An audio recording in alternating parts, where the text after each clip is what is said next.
Es que también el sistema político eso no se entiende, la lealtad es una lealtad malentendida, es servilismo, es como dicen por ahí, lo voy a decir, lamehuevismo, sí. Así tal cual. Rompan el pacto. Si en algo tú no estás de acuerdo, rompe el pacto. Nadie te obliga a ser cómplice. Cuando ganó la 4T, pensé que algo bueno saldría de eso. Eso pensé, ¿no? Sin dejar de ver lo de las redes sociales, que eso no está regulado. O sea, mientras tanto están niños y adolescentes comprando, haciendo retos. ¿Quién lo va a detener?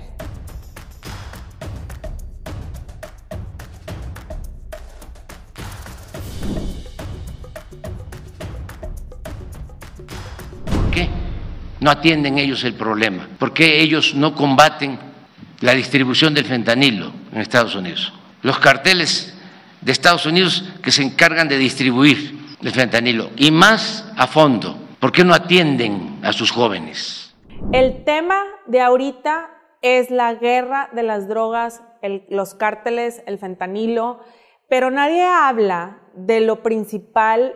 Bueno, hay muchos aristas principales, ¿verdad? Pero uno en específico son nuestros jóvenes, nuestros adolescentes, incluso niños, que están comprando pastillas online, en redes sociales, TikTok, Snapchat, y que sin saberlo, pastillas como Percocet, Xanax, y sin saberlo, esas pastillas traen el fentanilo. Entonces, bueno, mientras un Andrés Manuel López Obrador se junta con la gente de Biden a hacer acuerdos para combatir el fentanilo a causa de todo lo que pasó con Matamoros en estos últimos días, de los secuestros de las 4 personas que 2 murieron, se deja a un lado el tema de los afectados, la gente que consume esto, y la gente que consume esto, el 80% son jóvenes, entre 15 y 29 años. Y entonces, aquí abro la conversación de un tema que nos compete a todos, seamos mexicanos, estadounidenses, chinos, australianos, porque es un juego maquiavélico en donde pues están jugando las autoridades, es un negocio que, dicho por Ann Milgram, cabeza de la DEA, el año pasado se decomisaron los 300 y cacho millones de pastillas de fentanilo, que esas pastillas pudieron matar a todo Estados Unidos. Esas palabras dijo Ann Milgram en ese entonces. Y también vemos esta semana una mamá, Rebecca Crisling, hablando ante el House Committee en Estados Unidos, diciendo que 2 de sus hijos murieron a causa de sobredosis, sin saberlo, de fentanilo, porque compraron estas pastillas de Percocet online. Entonces, Lorena, ¿qué tienes que decir sobre esto? Pues mira, como mamá también es súper alarmante escuchar la disponibilidad que tienen ahora para comprar este tipo de medicamentos que antes era controlado y que batallabas mucho para conseguirlos. Ahora parece que estos medicamentos se están dando como mejoralitos, y eso definitivamente es un riesgo. Creo que no hemos advertido en México como sociedad y como políticos el peligro que es el fentanilo, como que ya nos acostumbramos a escuchar de nuevas drogas que salen, que empezamos con la conversación de la marihuana y luego salió la conversación de la cocaína y luego de las anfetaminas, y entonces yo no sé si lo hemos ido normalizando, pero sí tenemos que saber lo peligroso que es esta nueva droga que está saliendo. Ahorita tú lo decías, de las declaraciones del director de la DEA. Y el otro día leí en un artículo de New York Times que decía que en Estados Unidos había suficientes pastillas de fentanilo para que todo Estados Unidos tuviera por lo menos una en su casa.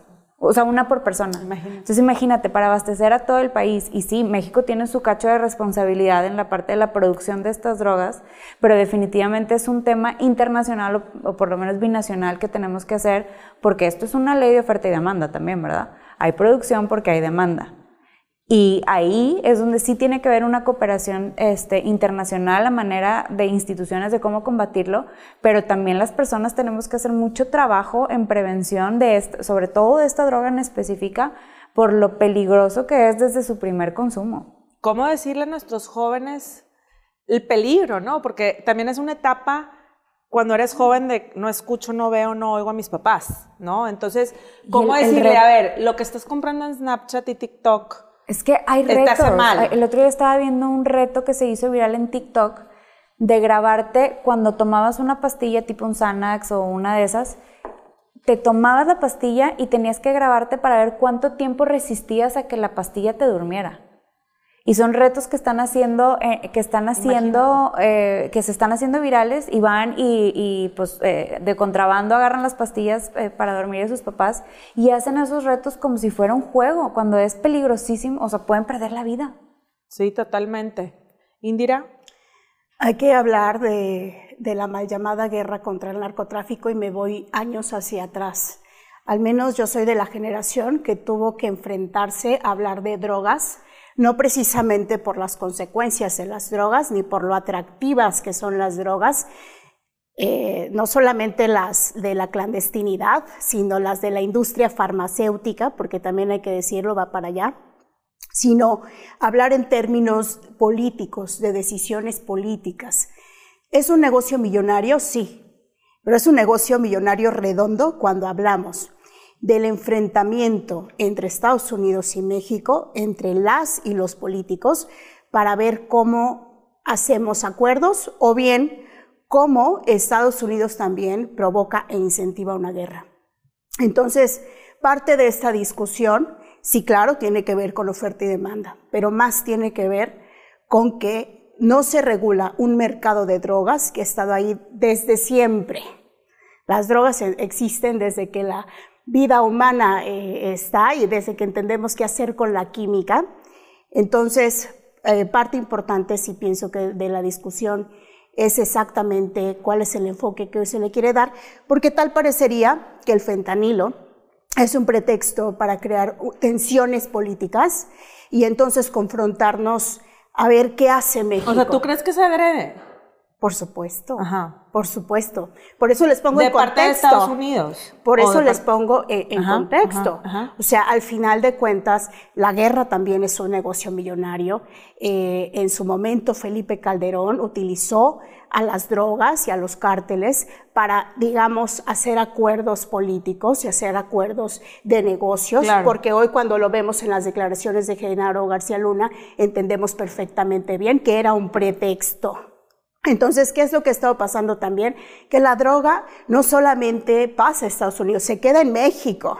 Sí. Se queda en México y nos está creando también un problema de salud, que ustedes muy bien lo apuntan, pero que va más allá, porque al final de cuentas, cuando no regulamos esto y no hay programas de educación y de salud acompañando una regulación, por supuesto que crece.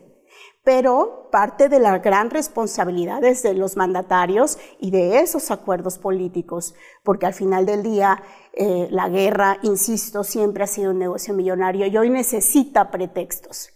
En este momento la presión que hay, de hecho, de los congresistas, sobre todo de... se me acaba de olvidar su nombre, pero es un congresista republicano, sí, McConnell, ¿no? que habla, sí, que hablan precisamente de cuál va a ser la respuesta de México. Y nuestro presidente, que tiene a bien equivocarse demasiado, ha mentido con mucha facilidad. Entonces dice que no es un problema, pero después tenemos datos y evidencia de que sí lo es. Entonces ahora mismo yo sí pienso que hay mucha tensión, que estamos bajo presión como país, que lamentablemente no tenemos una respuesta determinante por parte del presidente Andrés Manuel López Obrador, que al final de cuentas está encabezando a nuestras Fuerzas Armadas y que nos va a meter en una discusión que ojalá y nada más fuera sobre el consumo de las drogas. Para mí no es así. Yo más bien estoy viendo una película política de a ver en qué momento tanto Biden como AMLO responden a la gente respecto a un descontrol del mercado de las drogas. Totalmente un descontrol. Bien lo dices. Tú hablabas de las farmacéuticas hace ratito. Sí, históricamente, esto tiene un antecedente histórico y es cómo el mundo occidental dominó a China con el opio. Y ahorita, ¿de dónde viene el fentanilo? Viene de China, usan de puente México, desgraciadamente también se está quedando, es cierto, pero usan de puente ¿para qué? Las guerras, ¿no? Hay guerras económicas y luego están estas guerras. ¿De dónde viene el fentanilo? Bueno, la retribución. Y luego me preocupa cómo se quedan aquí las drogas, porque ya no podemos ignorar el hecho de que México ya no nada más es puente. Antes decíamos, ay, bueno, pasan por aquí las drogas y se van y los gringos son los que están, mira qué mal están de drogados. Sí tenemos que aceptar que se quedan, pero tenemos también que aceptar que nos subimos al carro, prendes el radio y todo el día te están diciendo el fentanilo y veneno de ratas y una bola de cosas y le apagas la verdad. Totalmente. O sea, ¿cuál es la campaña que estamos haciendo aquí contra las drogas? Una que no es muy efectiva, no, que pues igual no se le llega antoja más al joven, ¿verdad? ¿De qué es eso? Lo que dices es qué necedad y le apagas. Eso es, que se te antoje es lo que está haciendo toda la juventud, ¿no? Pero ¿cómo evitar eso? Todavía se critica muchísimo a los Reagan que decían, just say no. Sí. A mí me parece muy lógico, pues no, ¿verdad? Sí. Pero la primera vez que te dan estas pastillas, te enganchan ya. No, aparte como dices tú, a ver, están los anuncios ahí de la buchona, la no sé qué, ¿qué es esto? Y tú vas con tus niños chiquitos, yo tengo 3 chiquitos, y como dices tú, le quiero cambiar, y mamá, ¿qué es eso? Y me han preguntado, ¿qué es fentanilo? Y qué es algo de adultos que no se debe, pero ¿por qué no se debe? O sea, desde chiquitos le tienes que explicar algo que no se debe, pero entonces, como dices tú, despierta curiosidad o qué, porque ya lo traen, lo escucharon en la radio a las 10 de la mañana o cuando los llevas al colegio en la mañana. Entonces, esa cuestión es muy importante. Y lo de las farmacéuticas que decías también, yo creo que eso es... Sí, fíjate que ahorita en realidad todo esto tiene un origen así muy directo. Esto no es la marihuana, esto es algo es un monstruo muy distinto. Y empieza con una campaña en los 70s, 80s por parte de las farmacéuticas para conquistar el dolor. Y entonces repartir todas estas pastillas. ¿Te duele el tobillo? Ahí te va Oxycontin. Sí. Pero no te dicen que con empezar a tomar esa ya no vas a poder dejar de tomarla. Adicción. O sea, quedas con esa adicción. Y hay regiones de Estados Unidos, en particular en México, ustedes tendrán los datos de México. En Estados Unidos, por ejemplo, hay esta región del sur de Appalachia, no sé cómo se dice, Appalachia, sí. Virginia, Tennessee, sí, todos estos lugares de Kentucky, muy, muy pobres, donde sí tienen recetas para todos, las reparten como tarjetitas de Hallmark, ha habido ¿no? casos que han cerrado, clínicas de médicos que repartían por años. Sí, hay casos así de médicos que solo se dedicaban a entregar. Sí. Entonces Estados Unidos creo que tiene razón en decir, México controla tu problema, pero también tenemos razón de decirle a Estados Unidos, ¿y cuál es tu problema? Claro. El consumo, ¿no? Ahora, sin dejar de ver que aquí también se está quedando. Entonces, creo que sí es un problema binacional y más bien casi mundial porque nos llega de otro lado, ¿no? Claro. Y ya para concluir, sin dejar de ver lo de las redes sociales, que eso no está regulado. O sea, por más que se vayan a sentar a lo binacional y cada quien le corresponde hacer su parte, pero ¿y las redes? O sea, mientras tanto están niños y adolescentes comprando, haciendo retos, como dice Lorena, y eso ¿quién lo va a detener? Porque pues nadie lo regula, ¿no? Conclusiones. ¿Cuánto cuesta una pastillita de esas para que un niño tenga para comprar? No ha de ser bien barata. De hecho, la accesibilidad en Estados Unidos al fentanilo creció mucho a partir de la pandemia, cuando el país le empieza a dar apoyos a las personas desempleadas, apoyos económicos, y ahí es donde crece. Si ustedes van o vemos cuentas incluso que siguen ese fenómeno de calles completas en Estados Unidos, en ciudades capitales, de gente que está dormida prácticamente en modo zombie a raíz del consumo del fentanilo. Y muchas de ellas, tú piensas, es gente que no tiene casa o es gente que es vagabunda, que no tiene dinero, y la propia gente de ahí te dice, no, sí tienen el dinero que le proporciona el Estado mes por mes como un subsidio por desempleo, que lo usan para vivir en la calle y estarse drogando. Porque el fentanilo ya se vende como palomitas, claro. O sea, como o todas las muertes de los artistas que no dicen por qué se murió. Ay, pudo haber sido un suicidio. Muchas de esas han sido por fentanilo también. Pero bueno, conclusiones de este tema. Pues yo enfocándome en los grupos de poder. Hoy están en el crimen organizado, están en la industria farmacéutica y están en nuestros países, México, Estados Unidos, China. Entonces, No caer en un falso debate. Esto no es un debate sobre el consumo. Esto es un debate sobre la producción y la distribución descontrolada, sin ningún tipo de óptica, de un enfoque de salud, un enfoque de educación, un enfoque económico, de qué vamos a hacer con este mercado. Y hablemos de drogas. Este es el momento de hablar de drogas, sin pena, sin vergüenza. Y más bien, en lugar de alimentar una guerra, que es muy conveniente para estos grupos de control y de poder, bueno, más bien empujemos cómo sí vamos a lograr esta regulación pese a los intereses que están encima de nosotros.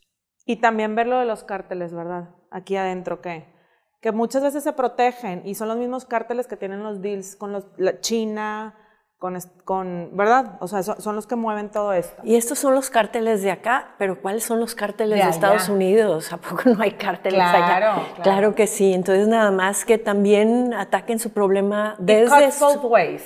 Exactamente. Quien manda de aquí recibe allá. Claro. Digo, quien manda de aquí tiene a alguien quien reciba allá.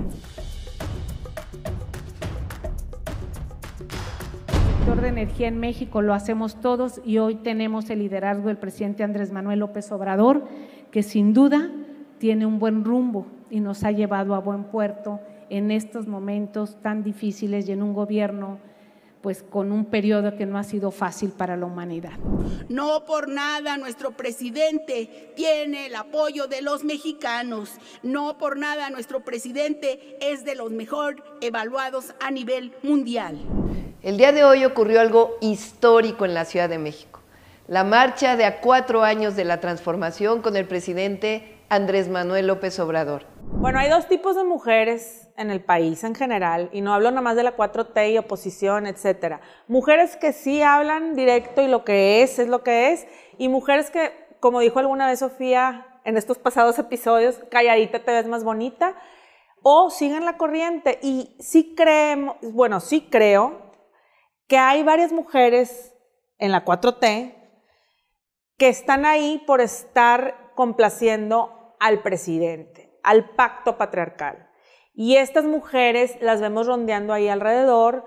Sheinbaum es una, Claudia Sheinbaum, Rocío Nale, Laida Sansores, Rosa Isela, que está en seguridad, y Delfina Gómez, y bueno, empezando por la esposa también, ¿verdad? Beatriz Gutiérrez Müller. Pero bueno, no estoy minimizando a la mujer ni mucho menos, simplemente aquí lo que digo es, hay mujeres que están ahí que pueden hacer mucho más por México, porque vemos por el otro lado una Norma Piña, sin ser de ningún partido, no soy de ningún partido, soy apartidista, me voy por la persona, pero veo una Norma Piña muy echada para adelante, lo acabamos de ver con la marcha del 8M, que mientras adentro de Palacio estaba un AMLO con este tipo de mujeres alrededor, dando unos speeches ahí muy escuetos, muy así maquillados, veamos una Norma Piña muy entregada y muy diciendo lo que es ética, y de verdad yo nunca me imaginé que una Norma Piña fuera a hacer algo así, o sea, me está sorprendiendo. Entonces, aquí hablo de una Delfina, por ejemplo, que ha habido irregularidades cuando estuvo en la SEP de 830 millones de pesos, o sea, y que AMLO todavía dice, es que es honesta. Perdón, no. Una Sheinbaum que no ha podido tocar el tema del feminicidio en Ciudad de México. 2.7% han aumentado los feminicidios y ella lo ha admitido. Entonces, cositas así, la ley Nale que se quería promulgar, igual que la ley Saldívar, o sea, hay cositas que tú dices, a ver, Laida Sansores con el martes del Jaguar. ¿Qué opinamos de esto? A ver, Sofía, tú empieza. Yo no voté por la 4T. Ya nos estamos sincerando. No creo en muchas de las cosas, pero sí pensé cuando ganó la 4T, pensé que algo bueno saldría de eso, porque tienden a defender las causas feministas, y dije, bueno, algo bueno va a salir de aquí, y además está rodeado de mujeres muy inteligentes. Sí. Eso pensé, ¿no? Pero se rindieron ante él en el primer acto que hicieron de quitar las guarderías y diferentes cosas que este hombre, el presidente, ha dicho sobre las mujeres, o cómo lo dice, su tono. sus actos. Ni una ha salido a decir, hasta aquí llegaste, no puedes quitarle eso a las mujeres. Tatiana Cloutier sí le dijo, bye. Ok, ¿no? Se tardó mucho. Se tardó mucho y no fue por nada de esto. Ah, ok. No fue por nada de esto. No la vimos nunca plantarse y decir hasta aquí, ni a Olga Sánchez Cordero, pero dejemos todos los grandes nombres. Sí. Todas las diputadas de la 4T, que muchas venían del PAN, del PRI, o sea, nadie se atreve a decirle que no al gran señor presidente. Al presidente, sí. Y eso es una decepción absoluta, decepción. Y es una oportunidad desperdiciada, creo yo. Si tú estuvieras ahí, ¿qué harías? No, bueno, es que yo no sé qué te hagan, jamás estaría ahí, pero yo no sé qué te hagan, yo no sé qué te hagan porque yo vi mujeres muy fuertes esfumarse. Y yo no sé qué te hagan estando ahí. Bueno, ¿viste la foto de AMLO adentro ahorita si te atreves. con Rosa Isela, así tocándole la cabeza? Una aberración. Eso me pareció. Indira. Yo no le debo sororidad a las mujeres que no tienen conciencia de género y que no actúan de forma ética y correcta frente a los abusos del poder y los abusos de autoridad. Entonces hay que ponerlo con todas sus letras. Ellas son responsables tanto como el presidente de la realidad que hoy vivimos en este país, porque además tienen funciones por obligación del Estado que deberían cumplir y no lo hacen. Entonces, el reclamo no solamente debe ser para el presidente, sino para cada una en esas funciones. Y lo otro, pues, es, amiga, date cuenta. Cuando tenemos una relación coercitiva, porque además quienes han sido tiranos y dictadores y suelen ser los jefes en mando, sentidos dioses casi en América Latina, normalmente trabajan a partir del miedo y la coerción. Entonces, yo no supongo que estén viviendo un lecho de rosas. Soy política y entiendo perfectamente cómo funciona un sistema de machos al interior de cada oficina gubernamental. Como también entiendo que si entre todas hacemos colectividad y vamos sumando esfuerzos, vamos parando y bloqueando esas cosas. Pero si tú no te quieres enfrentar al poder, pues obviamente que el poder te va a aplastar porque las tiene, claro, porque el miedo es miedo a que el jefe te regañe, a que te diga algo, a que te desplace, te invisibilice, te discrimine. Entonces, obviamente que el poder de un macho sentado en la presidencia de la República es un poder muy fuerte, pero siendo tantas, porque además hay una dualidad, ¿no? Por una parte, sí, Andrés Manuel López Obrador ha hecho favoritas, incluso ahora a la única candidata que tenemos a la presidencia de la República, al menos por parte visible de Morena.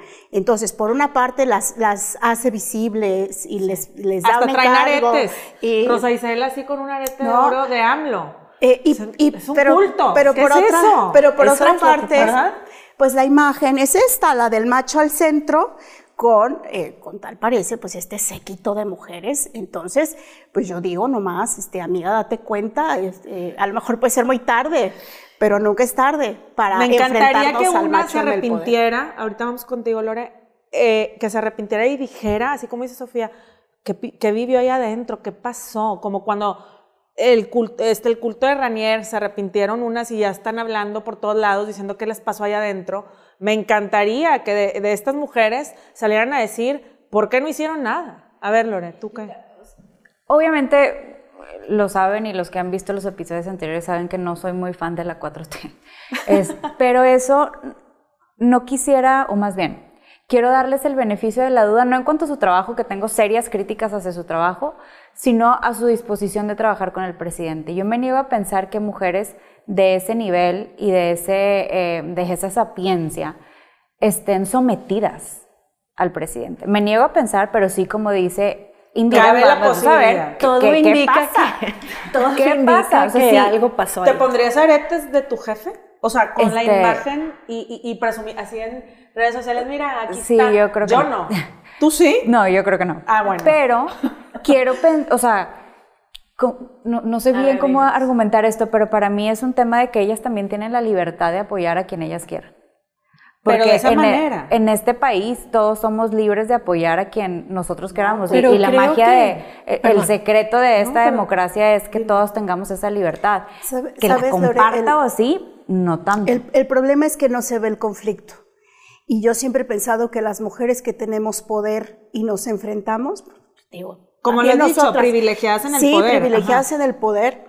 No es pelearnos con ellos, obviamente, tampoco es tener batallas que a lo mejor no podamos ganar, pero sí es tener posiciones políticas determinantes respecto a tu función, porque primero va tu obligación constitucional o legal respecto al cargo que tienes, y después va tu jefe. Es que también el sistema político eso no se entiende, la lealtad es una lealtad malentendida, es servilismo, es como dicen por ahí, lo voy a decir, lamehuevismo, así tal cual. Y no se entiende literal. como primero es tu responsabilidad frente al servicio público y después es lo que diga tu jefe. Ahora, cuando dices tenemos críticas serias respecto a su trabajo, es porque efectivamente le hacen más caso a su jefe que a lo que realmente deberían de hacer ellas, y eso es evidente ante los resultados. Yo con eso sí no doy beneficios de duda, y por eso les decía hace un momento, porque cuando lo que es, ¿no? ¿Qué, Sofía? No, igual yo estoy de acuerdo contigo. Es que veo que hablas así como que... Dilo. No, porque está muy interesante lo que dices. No, pero lo puedes... ¿Sabes qué? Que creo que son practicantes del calladita más bonita. ¿Por qué? Porque la presión es muy fuerte. Entiendo yo que la presión te pueda desmoronar, pero entiendo también que en el primer acto en la presidencia sería febrero, no recuerdo, enero, febrero, que desmantelaron las guarderías. Eso es una afrenta directa contra la mujer. En general. No recuerdo a ninguna que haya dicho vamos todas a luchar porque no puede la mujer perder. Y con la 4T la mujer ha perdido. Muchísimo, la mujer ha perdido muchísimo. Y hay muchos programas que han quitado la 4T en beneficio de las mujeres, obviamente presupuesto en programas de combate a la violencia, las escuelas de tiempo completo, guarderías, muchos programas. Sin embargo, yo sigo pensando que si ella, o sea, ¿por qué no defender la libertad que ella tiene de apoyar a quien ella quiera? Porque pero es que no es del apoyo. Y eso no es apoya a quien quieras, pero actúa conforme tu ética. Es que ¿cómo sabes que ella no está de acuerdo en eso? Es que ellas no son... hay mujeres que no necesariamente ven... no sé, la eliminación de un programa como algo malo, así como hay mujeres que apoyan el movimiento. ¿Cómo? Y hay mujeres que no las hay, pues ellas podrían ser podrían estar en esa categoría y tienen todo su derecho a estar, que no lo comparto, una delfina, pero tiene todo su derecho vamos a poner estar una ahí. Delfina, y te dejo hablar a ti, Indira, bien rápido, porque se me viene a la mente una delfina despilfarrando el dinero de educación. El futuro de México está en los suelos. No tenemos un futuro, ni cercano. Nos tardaríamos años en recuperar lo de la pandemia a causa de un mal manejo de la educación. Claro. Y entonces, como si yo hubiera sido Delfina, o otra mujer hubiera sido Delfina, no creo que ante sus ojos haya dicho, ay, no importa, pues México, la educación. A ver, tienes amor por amor propio primero, amor por tu país. Pero eso es un más tema que amor de por el presidente. Ser mujer podría ser también la situación de un hombre. Eso es lo que ya se volteó, Está torcido. Definitivamente. Yo lo que pienso es que perdón, no deje acabar a Lore. A ver, ¿qué? No, o sea, pero lo que tú estás diciendo tienes toda la razón, pero también podría ser el mismo cuestionamiento que se hace a un hombre funcionario. O sea, no creo que tenga que ser por género, simplemente es que es desde mi óptica ineficiente, tomadora de muy malas decisiones, que le valió gorro el futuro de este país, no es competente, pero no es porque sea mujer. ¿Tú, Indira?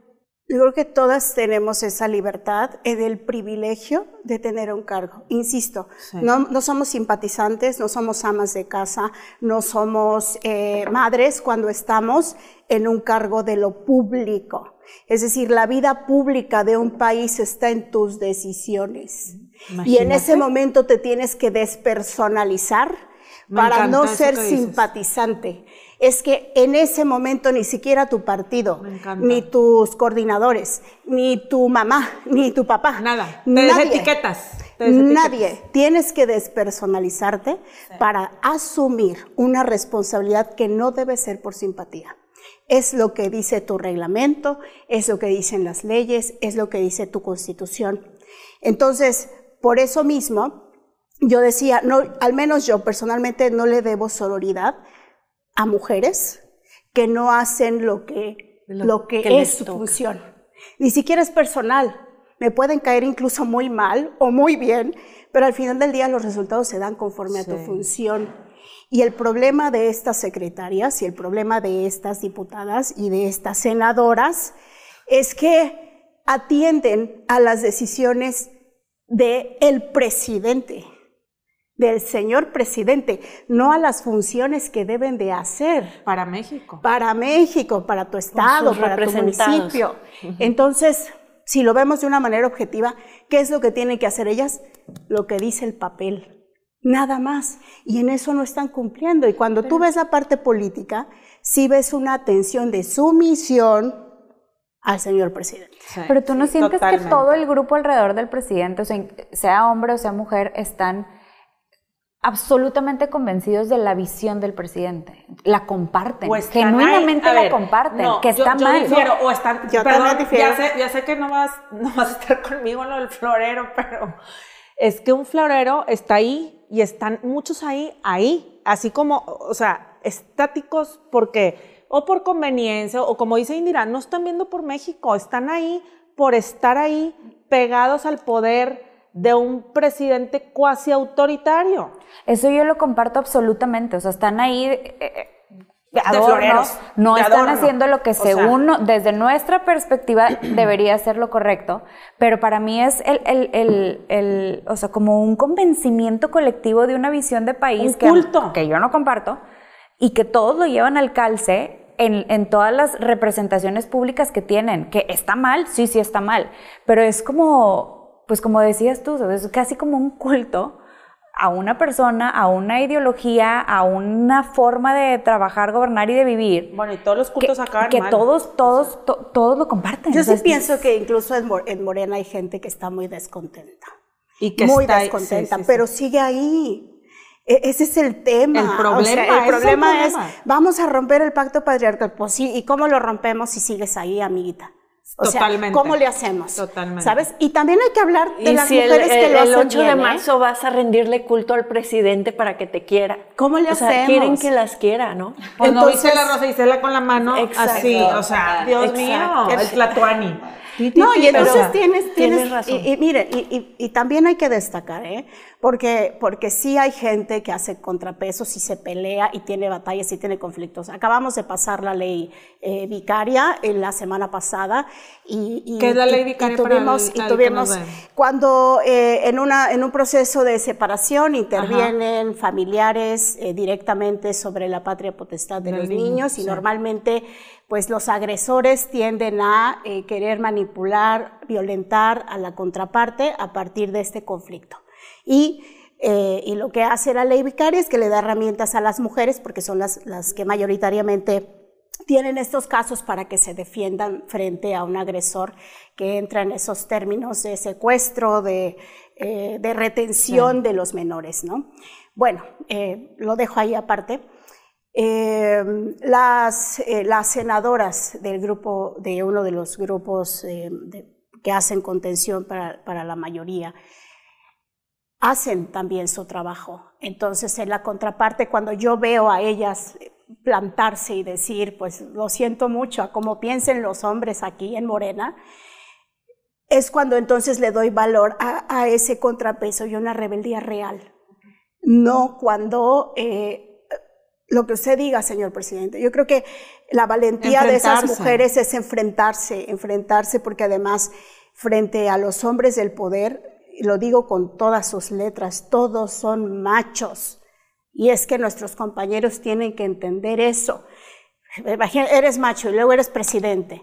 No, hombre, pues una bomba de poder. Nos arruinaste. Pero te autodenominas el más feminista de la historia. autodenominas. Entonces yo sí creo que en esas mujeres, las que te dicen sí, señor presidente. en esas mujeres está el primer contrapeso de este país. No lo haces, entonces no estás haciendo bien tu trabajo. No rindan pleitesía. Esa es la conclusión de este tema. Vamos al siguiente tema.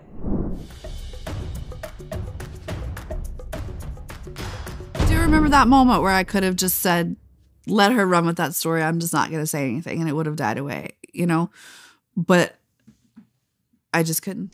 Bueno, y hablando de machistas, porque estábamos hablando del Tlatuani líder mexicano, nos vamos al expresidente de Estados Unidos, Donald Trump.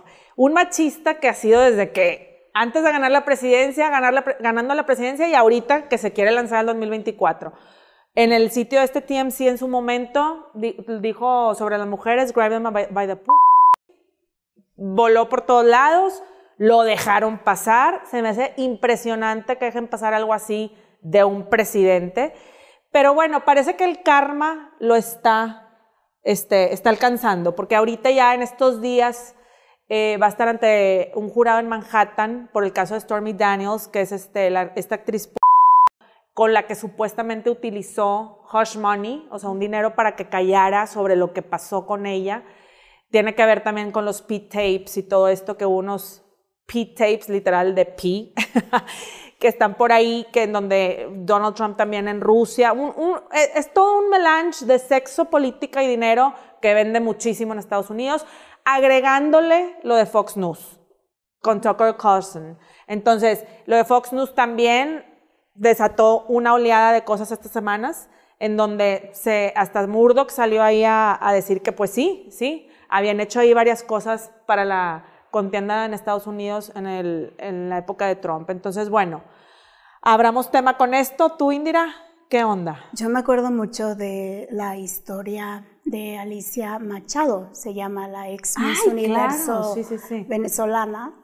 Y lo que resalto de ahí, porque yo me acuerdo que no tenía mucha noción de quién era, porque ella sale con su caso antes de que él llegue a la política, pero sí me impactó la forma en cómo un hombre puede también tener un control y una dominación sobre un concurso de belleza de mujeres.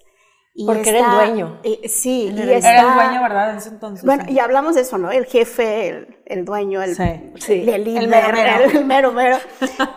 Pero esta actitud tan dominante y de tanto control frente a mujeres que además son muy jóvenes para estar en medio de una serie de intervenciones psicológicas, porque eso es lo que son, al momento de prácticamente sobrevivir a una violencia tan lacerante como en ese momento vivieron muchas de estas jóvenes.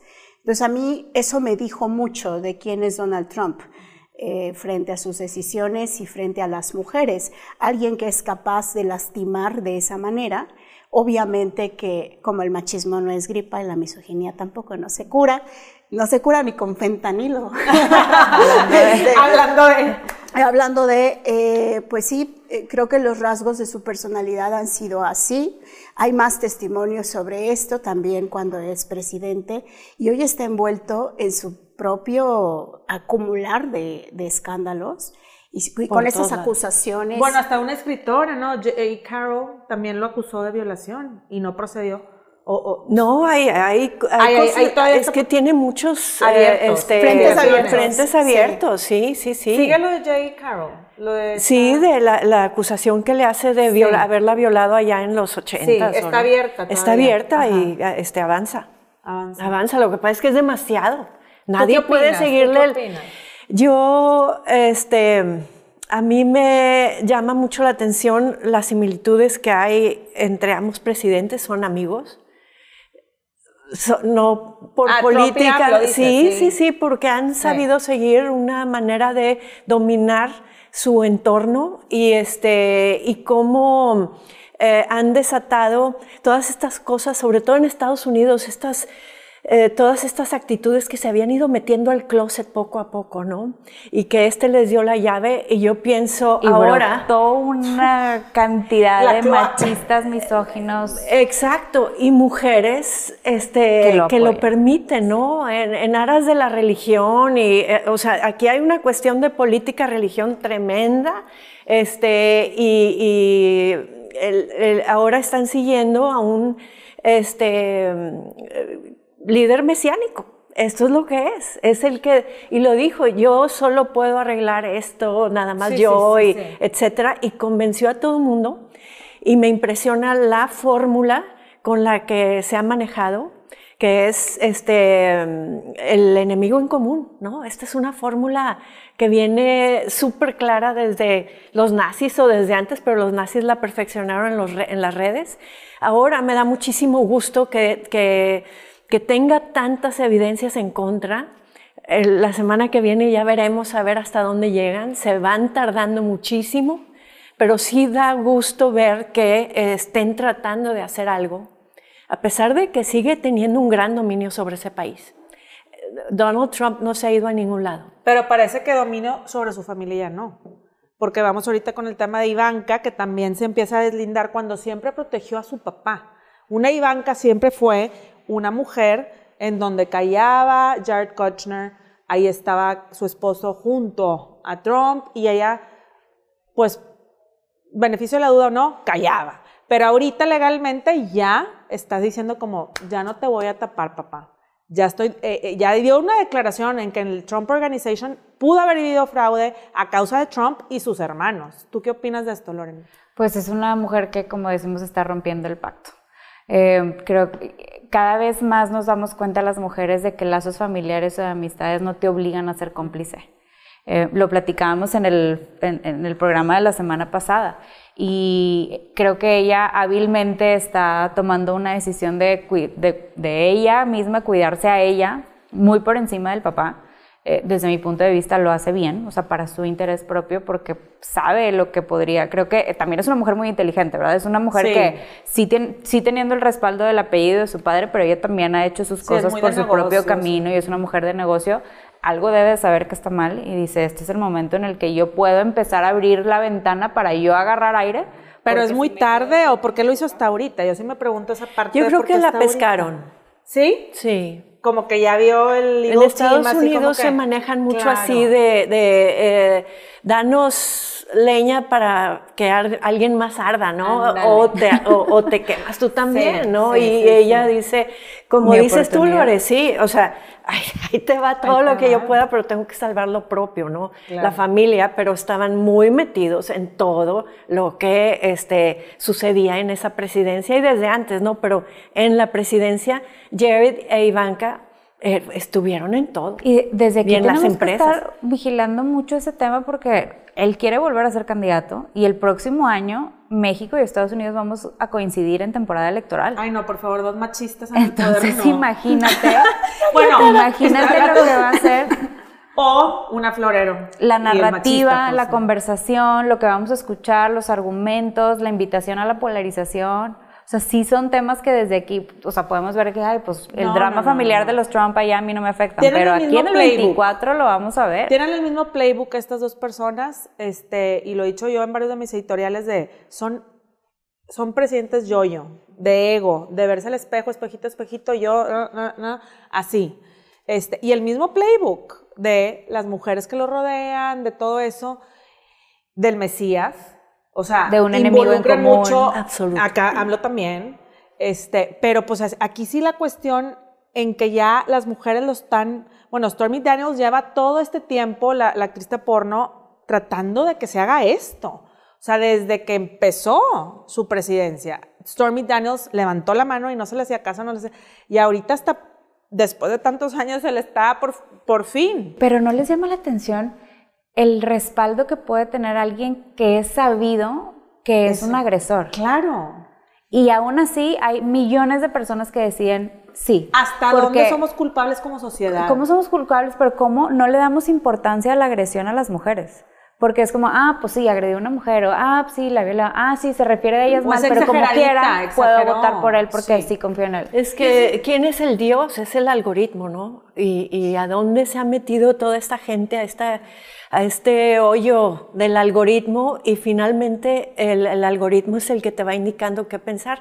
Y el que va ganando el algoritmo es o sea, la narrativa, el algoritmo, lo que tú le picas a tu computadora después te va a ir ganando lo que piensas. Yo sí pienso en un contrasentido de la historia, porque estamos viviendo un momento histórico a nivel global, cuando decimos, ¿por qué hasta ahora? ¿Por qué hasta ahora las mujeres, en todos los casos, incluso los personales, por qué hasta ahora hablan de las violencias en su familia, de los acosos en el transporte público, en el trabajo?